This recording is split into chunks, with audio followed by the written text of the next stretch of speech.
오늘 우리에게 주시는 하나님의 말씀은 마태복음 2장 13절에서 23절 말씀입니다. 그들이 떠난 후에 주의 사자가 요셉에게 현몽하여 이르되 헤롯이 아기를 찾아 죽이려 하니 일어나 아기와 그의 어머니를 데리고 애굽으로 피하여 내가 내게 이르기까지 거기 있으라 하시니 요셉이 일어나서 밤에 아기와 그의 어머니를 데리고 애굽으로 떠나가 헤롯이 죽기까지 거기 있었으니 이는 주께서 선지자를 통하여 말씀하신 바 애굽으로부터 내 아들을 불렀다 함을 이루려 하심이라.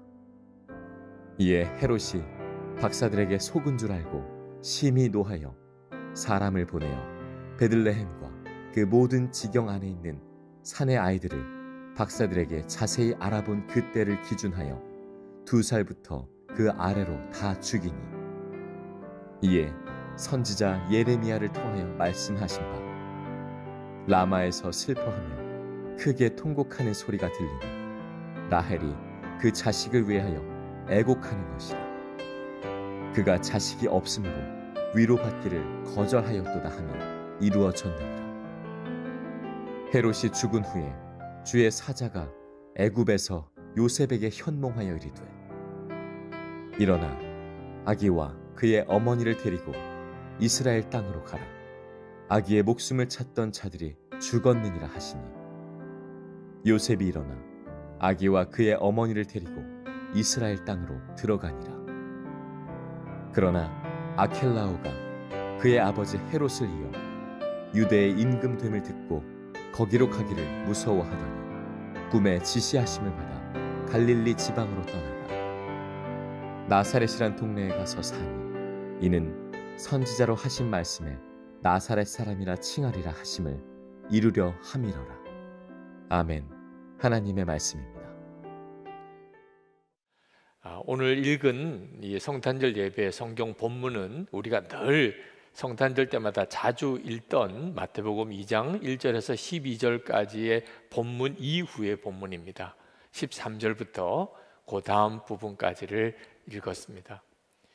성탄절 이야기는 우리가 너무나 익숙하게 잘 압니다. 특히 마태복음 2장에 나오는 성탄절 이야기는 동방박사 이야기입니다.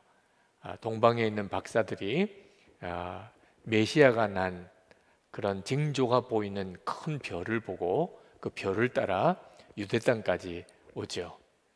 그들이 태어난 메시아를 찾다가 그때 당시에 로마로부터 유대 땅을 통치하도록 위임받은 헤롯 왕을 찾아가게 됩니다. 그로 인해서 큰 소동이 벌어지지요. 헤롯 왕이 있는데 유대 땅에 또 왕이 태어났다고 하니까 헤롯은 대단히 그 일로 인해서 격분하면서도 동방 박사를 회유합니다. 자기도 경배하겠으니 그 아기를 찾으면 자기에게 알려달라고 말을 하죠. 동방 박사가 베들레헴 마구간에서 아기 예수를 만나고 거기에 경배하고 예물을 드리고 하나님의 천사가 헤롯에게 가지 말고 바로 돌아가라고 하는 지시를 받고 돌아가 버립니다. 헤롯이 그 일을 알고 난 다음에 그가 베들레헴의 그 유아들을 학살하는 무서운 죄를 짓게 되죠.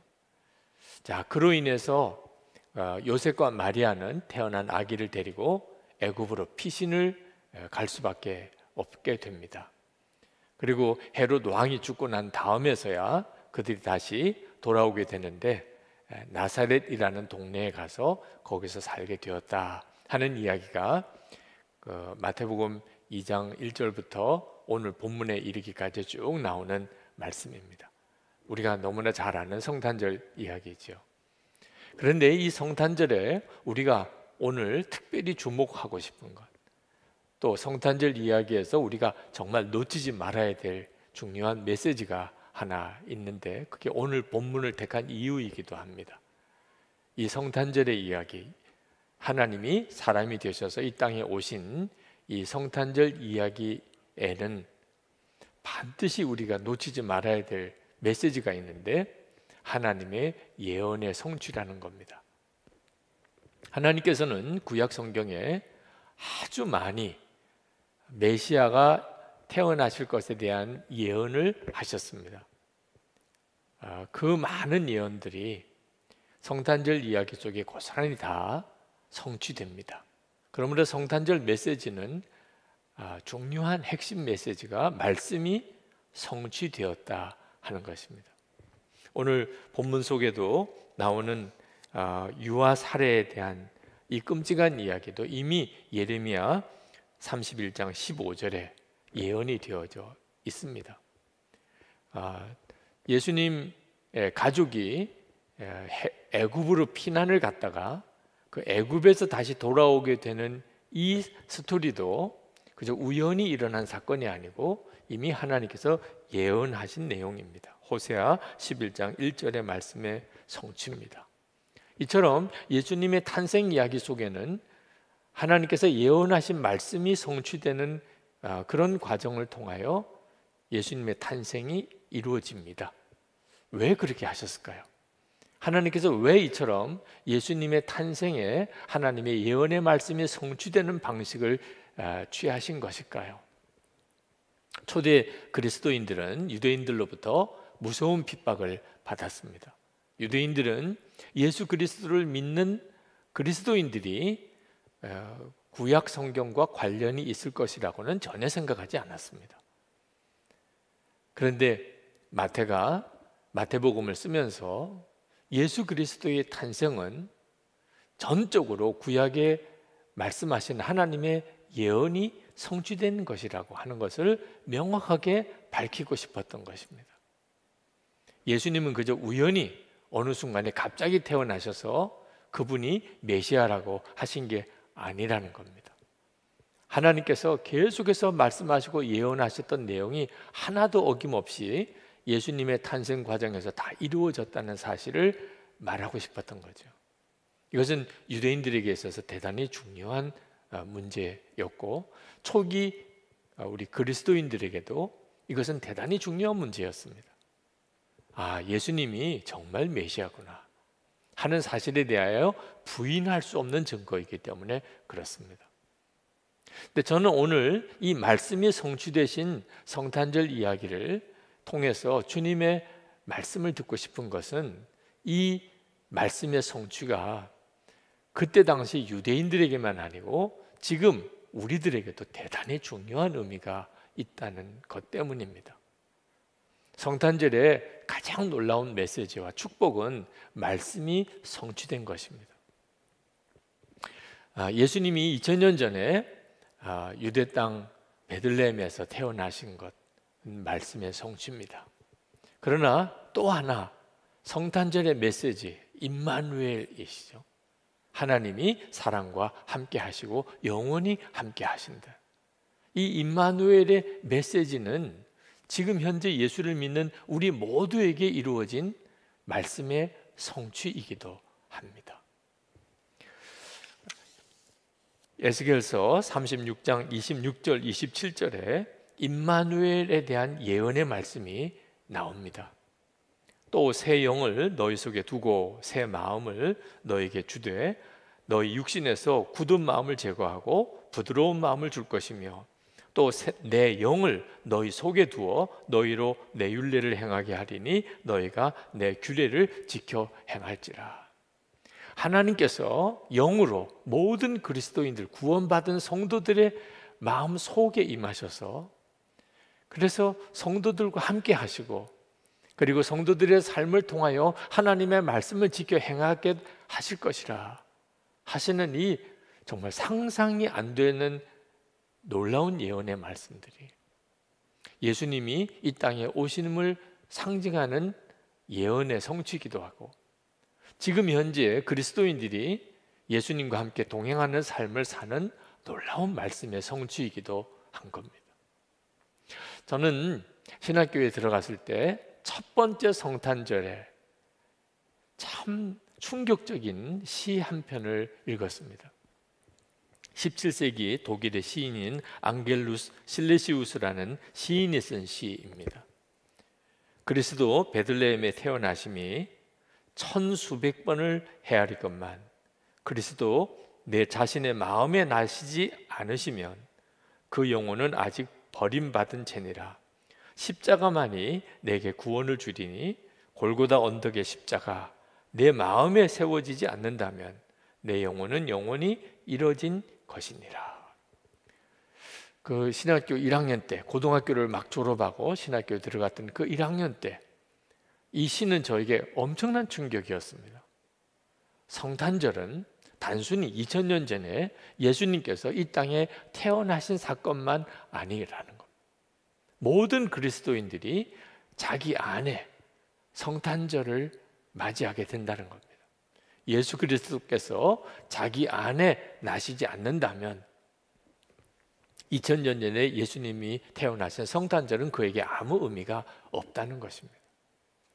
여러분, 성탄절에 저나 여러분 모두에게 하나님의 말씀이 성취되었다는 사실, 예수님께서 우리 안에 거하시는 것은 전적으로 하나님의 말씀의 성취라는 사실을 여러분이 절대 잊으시면 안 됩니다.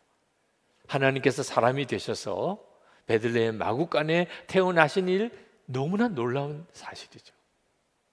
그러나 못지않게 지금도 주 예수 그리스도께서 그를 믿고 영접한 모든 성도들 안에 오셔서 늘 함께 거하시고 동행하신다는 것도, 이것도 정말 상상할 수 없이 놀라운 메시지예요.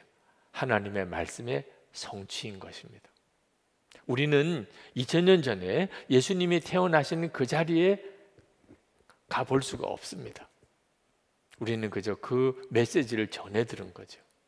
그러나 예수 그리스도께서 지금 내 안에 거하신다는 것은 우리 모두가 다 증인인 것입니다.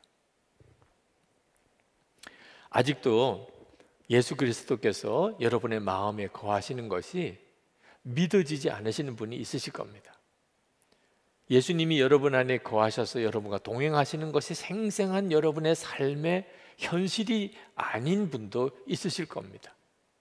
그러나 여러분 정말 기뻐하고 기뻐하시기 바랍니다.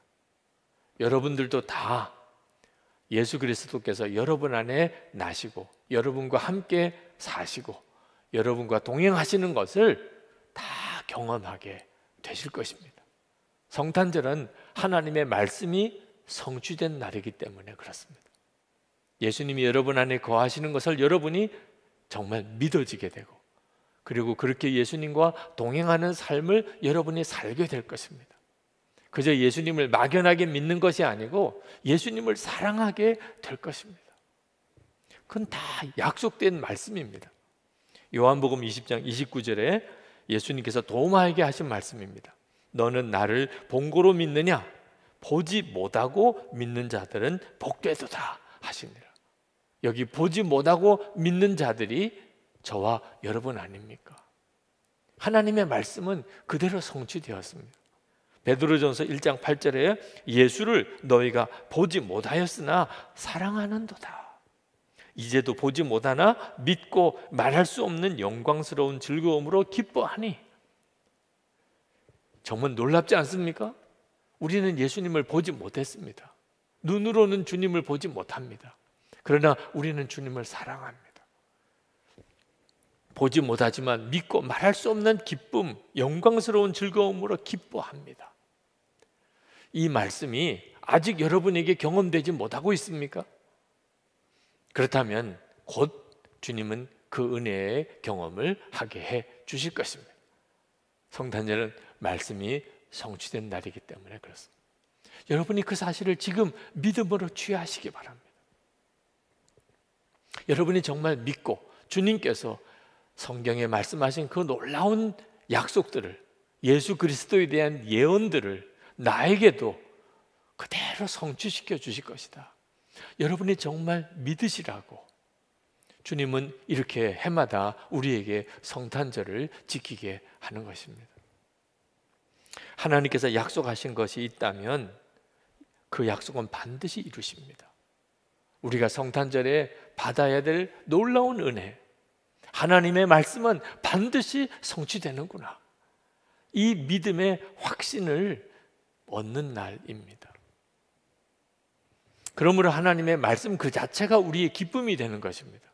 아직까지 그 말씀을 내가 경험하지 못했다 하더라도, 내 삶 속에 이루어지지 않은 것 같다 하더라도 하나님의 말씀이 있다는 것 자체가 우리에게는 큰 기쁨이 되는 것입니다. 왜냐하면 하나님의 말씀은 반드시 이루어지는 것이니까. 우리는 죽고 난 다음에 천국을 가본 사람이 아닙니다. 그러나 우리에게는 영원한 하나님의 나라 천국이 있음을 믿고 죽음 앞에서조차 우리는 기쁨을 놓치지 않을 수 있습니다. 하나님의 말씀은 반드시 이루어짐을 믿을 때 그렇게 되는 것입니다.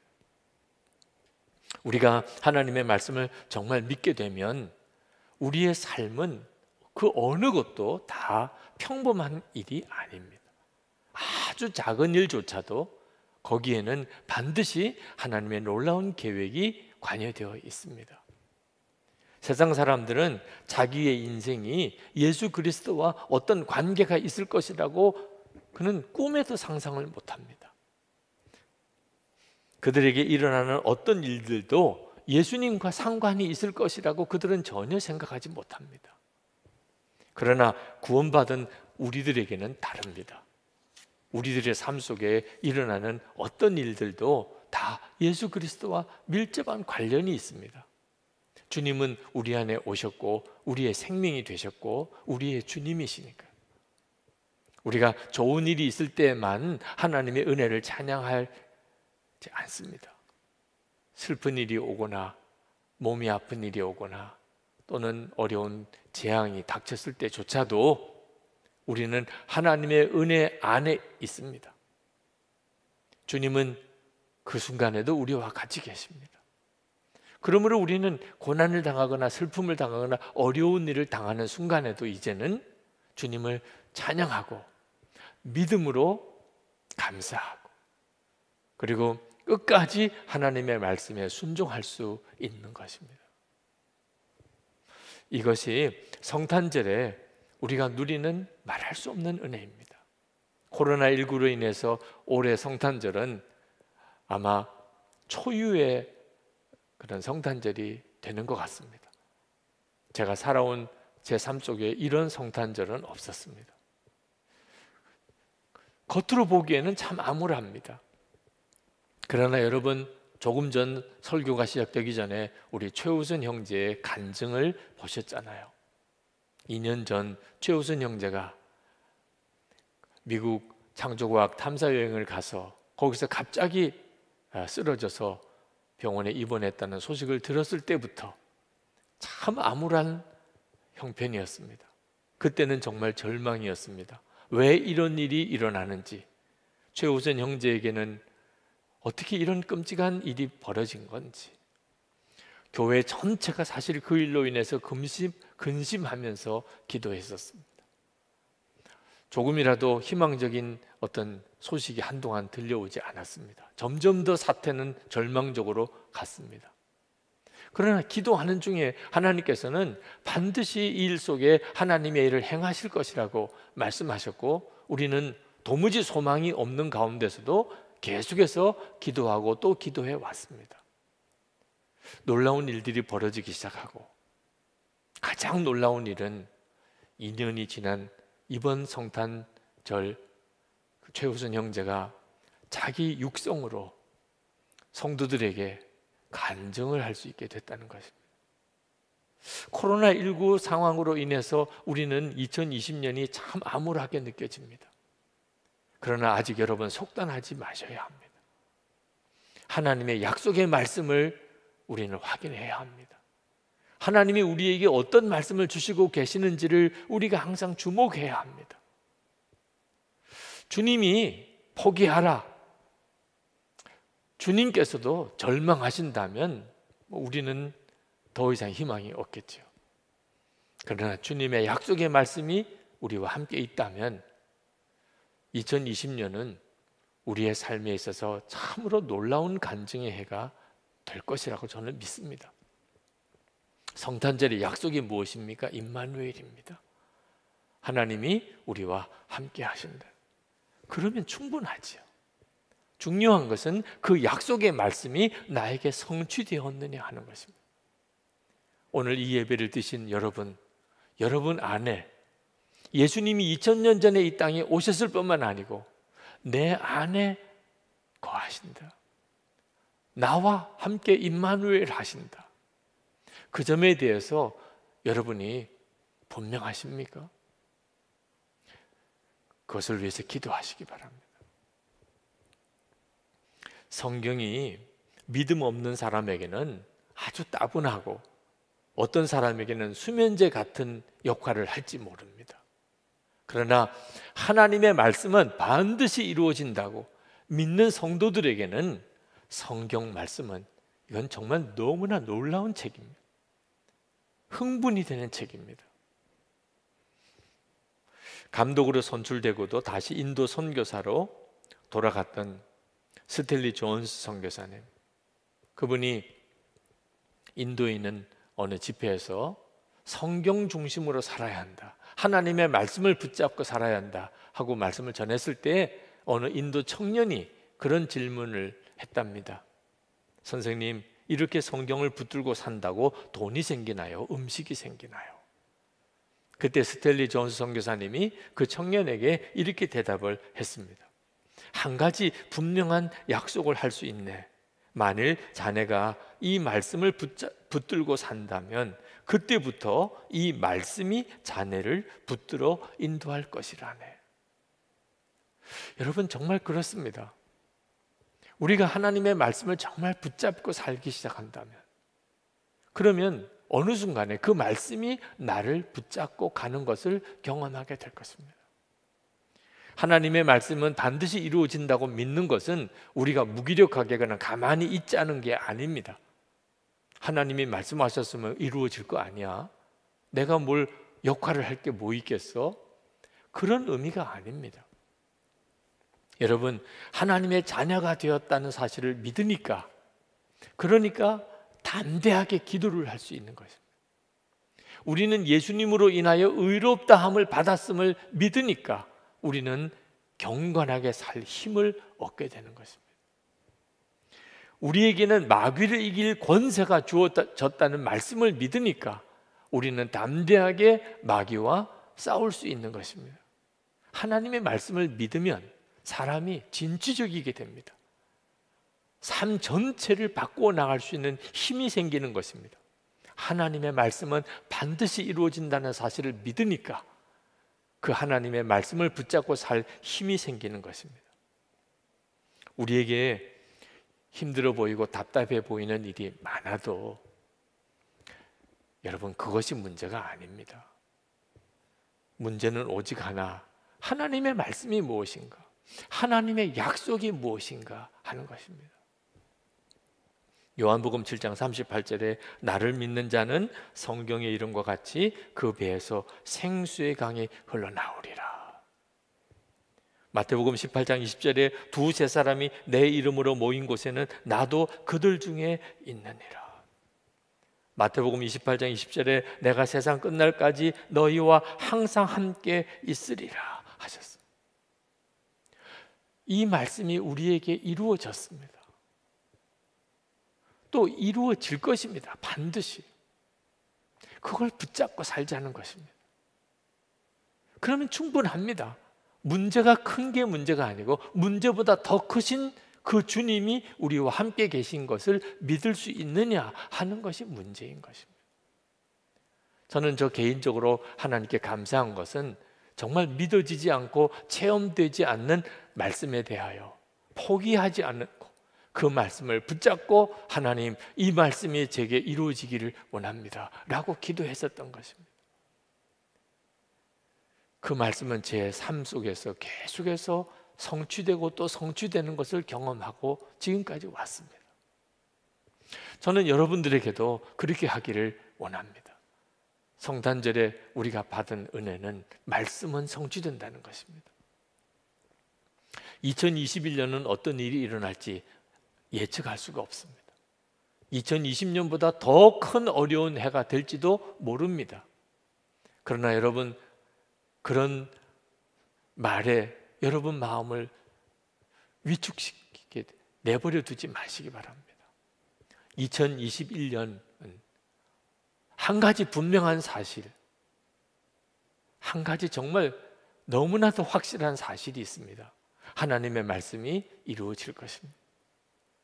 하나님의 말씀이 여러분의 삶에, 우리 교회에, 우리 나라에, 한국 교회에 이루어질 것입니다. 그러므로 하나님의 말씀이 무엇인지가 중요한 것입니다. 하나님의 말씀을 붙잡고 가시게 되기를 축복합니다.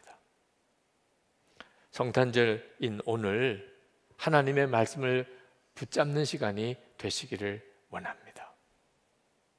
예측할 수 없는 역사 앞에서 여러분 두려워하지 마십시다. 성탄절을 주신 주님, 오늘 이 예배를 받으시는 주님이 우리에게 뭘 원하실까요? 하나님께서 사람이 되셔서 우리의 죄를 다 담당하시는 메시아로 태어나셨습니다. 그런 하나님이시라면 우리에게 재앙만 있는 그런 해를 주시겠습니까? 하나님께서는 대책이 없으시겠습니까? 임마누엘 하나로 충분합니다. 여러분, 예수님을 정말 마음에 모시고 그리고 그 주님과 함께 동행해 사는 삶을 여러분 더 집중해 보시기 바랍니다. 예수님 한 분이면 충분하다, 이 확신이 여러분에게 들 수 있게 되기를 원합니다. 그렇다면 성탄절의 은혜는 정말 말할 수 없는 은혜입니다. 그저 절기의 한 번으로 예수님이 태어나신 날을 그저 함께 기념하는 날 정도가 아닌 것입니다. 우리 오늘 성탄절 예배를 드리면서 여러분에게도 분명한 기도 제목이 있기를 원합니다. 우리가 매일 새벽마다 성경 한 장씩을 읽고 그 말씀을 붙잡고 기도하는 말씀 기도를 하는 이유가 거기에 있고, 신년 새해가 시작되는 첫 주간에 에베소서 말씀 기도회를 하는 이유도 거기에 있습니다. 말씀이 성취되게 해주소서, 이 말씀이 나에게 이루어지게 해주소서, 우리의 가정에, 우리 교회에, 우리 나라에 하나님의 말씀이 그대로 성취되게 해주소서. 기도하며 가보십시다. 어려운 때가 오히려 더 큰 간증의 때라는 사실을 여러분도 다 경험하시게 되실 것입니다. 기도하겠습니다. 은혜와 사랑이 많으신 하나님, 올해 성탄절 예배를 온라인 생방송으로 이렇게 드려야 하는 초유의 성탄절 예배를 드립니다. 그러나 하나님, 그런 까닭에 올해는 우리의 평생에 영원히 잊을 수 없는 성탄절 되게 하신 줄 믿습니다. 우리가 주님께 귀를 기울입니다.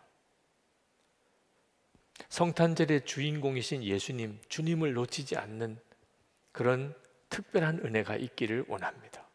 사람들과 만날 수가 없고 그리고 함께 기뻐할 수 없지만 임마누엘이신 예수님, 주님께 주목하는 일에는 오히려 더 좋은 기회가 되었습니다. 성탄절의 주인공이신 예수님, 우리가 주님을 정말 찬양합니다. 주님을 더욱 갈망합니다. 오늘 이 예배를 드리는 이들 중에 아직도 임마누엘 예수 그리스도를 알지 못하는 이들도 있습니다. 예수님이 마음에 거하신 것을 생생히 충만하게 누리지 못하는 이들도 있습니다. 그러나 저들에게도 말씀이 성취될 것을 믿습니다. 하나님의 약속이 이루어질 것을 믿습니다. 주의 약속을 붙잡고 믿음으로 기뻐하며 또 믿음으로 고백하며 믿음으로 나아가게 하여 주시옵소서. 온 땅에 주 예수님의 탄생의 기쁨의 소식이 전해지고 성도들 안에 임마누엘 하신 주님과 동행하는 놀라운 역사가 이루어지게 해주셔서 코로나19로 인하여 참으로 힘들고 어려운 이때 오히려 온 세상 열방에 영적인 대각성이 일어나게 하소서. 선교의 문들이 다시 활짝 열리게 하여 주시옵소서. 오늘도 성탄절 예배를 드리고 성탄절 기쁨의 감사의 헌금을 드리는 성도들을 축복합니다.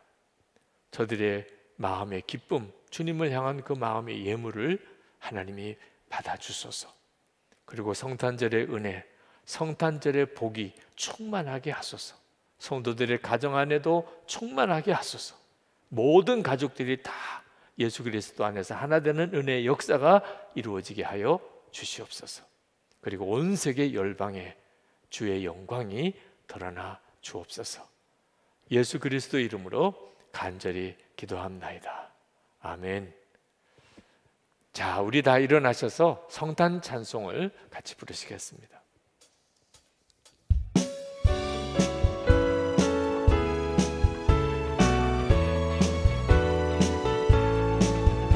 참 반가운 성도여 다 이리 와서 베들레헴 성 안에 가봅시다.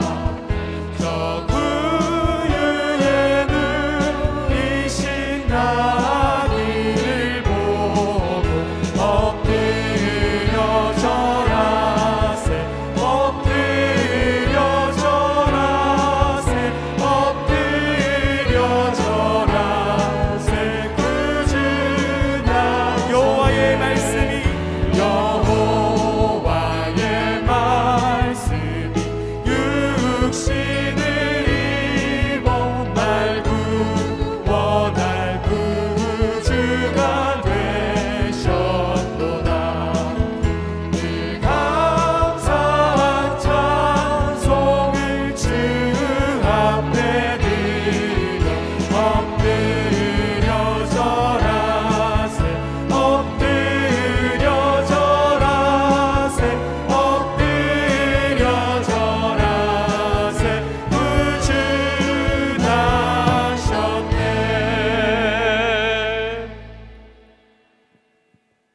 주 예수님의 탄생을 기뻐하는 모든 성도들 위해, 그 가정 위에, 그리고 저들의 기업 위에, 그리고 교회와 모든 우리 나라와 민족과 열방에 예수 그리스도의 은혜와 하나님의 사랑하심과 성령의 교통하심이 충만하시기를 축원하옵나이다. 아멘.